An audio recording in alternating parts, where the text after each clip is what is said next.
Talaga namang summer is in the air na sa Pinas mga repa. At lagi pa rin bang nade-delay ang inyong mga plano? Pwes, panahon na para kulayan ang inyong mga drawing na outing. Halina at dayuhin natin ang isa sa beach resort dito sa Ternate, Cavite, kung saan ay dikit-dikit nga ang mga beach resort at napili naming puntahan. Walang iba kundi ang Ternate Beach Resort. Kaya naman mula North Caloocan ay bumiyahe kami patungong Ternate, Cavite para mag-day tour.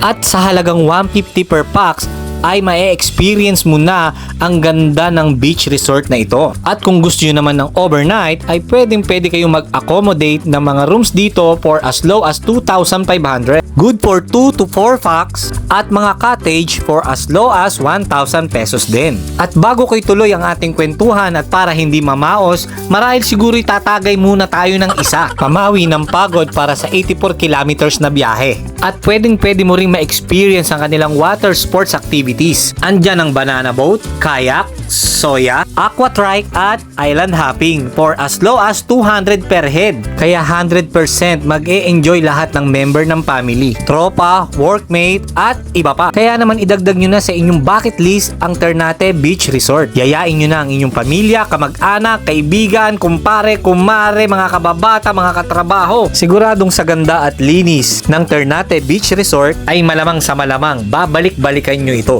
Muli, ako nga pala si Boca Labs mga repa. Kita-kits tayo sa susunod na upload. God bless you all!